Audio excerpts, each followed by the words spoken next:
Hey there YouTube, Wrestling Optimus here, back with my action figure review of WWE Fastlane. There's been a ton of wrestling lately with major events for WWE, NXT, AEW, and even Impact happening over the last few weeks. I've been trying to keep up while working a weekend job, so hopefully no one minds these videos going up a little late. Anyway, things should be settling down a bit after Fastlane, but for now, let's take it over to the action figures.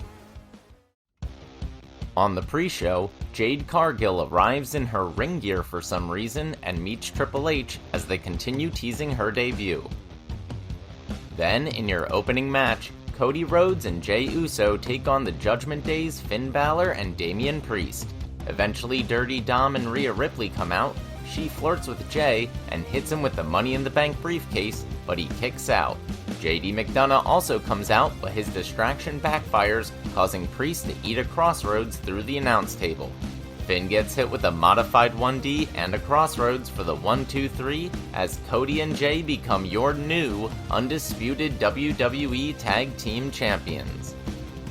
After Joaquin Wilde and Cruz del Toro were injured on SmackDown, Rey Mysterio and Santos Escobar are forced to take on Bobby Lashley and the Street Profits by themselves.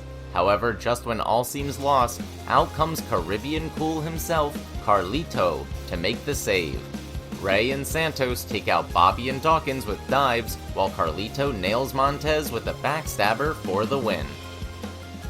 Next up is a triple threat match for the WWE Women's Championship between Io Sky, Asuka, and Charlotte Flair. Right away, Asuka sprays Charlotte with the mist, taking her out for a while. When she returns, they put on a predictably good match, including a nice double submission spot on Charlotte, but eventually Bayley comes out and distracts the ref during a figure 8, allowing Io to hit a moonsault and retain her title.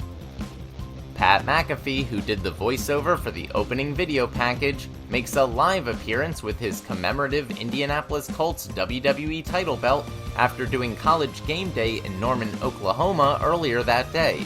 He joins commentary for the next match, which brings out John Cena and LA Knight to face the Bloodlines' Jimmy Uso and Solo Sikoa.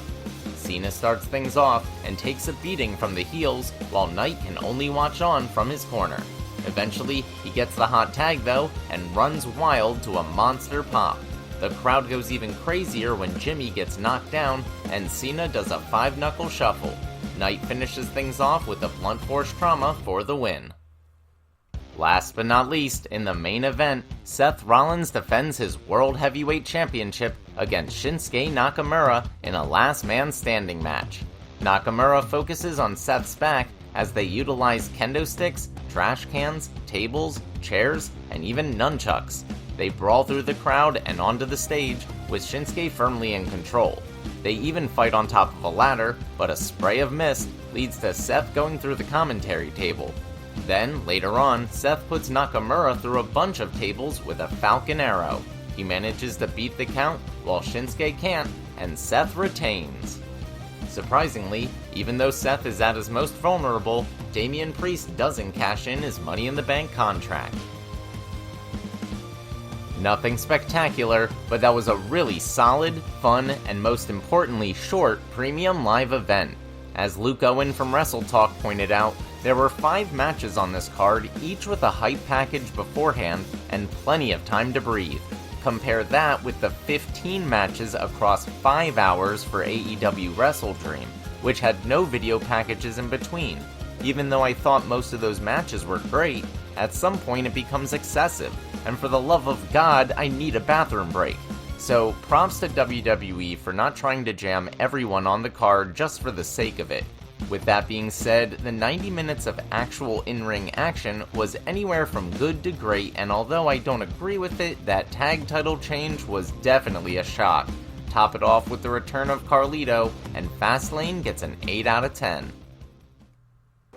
Alright, that'll do it for WWE Fastlane. Let me know what you thought in the comments down below.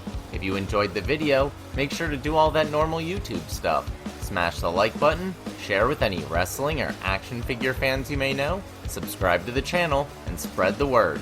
You can also talk to me over on X at WrestlingOptimus, or see all my best figure photography over on Instagram at WrestlingOptimus. If you haven't seen my latest video, it should be right here. But until next time, I've been Wrestling Optimus, and I'll catch you later.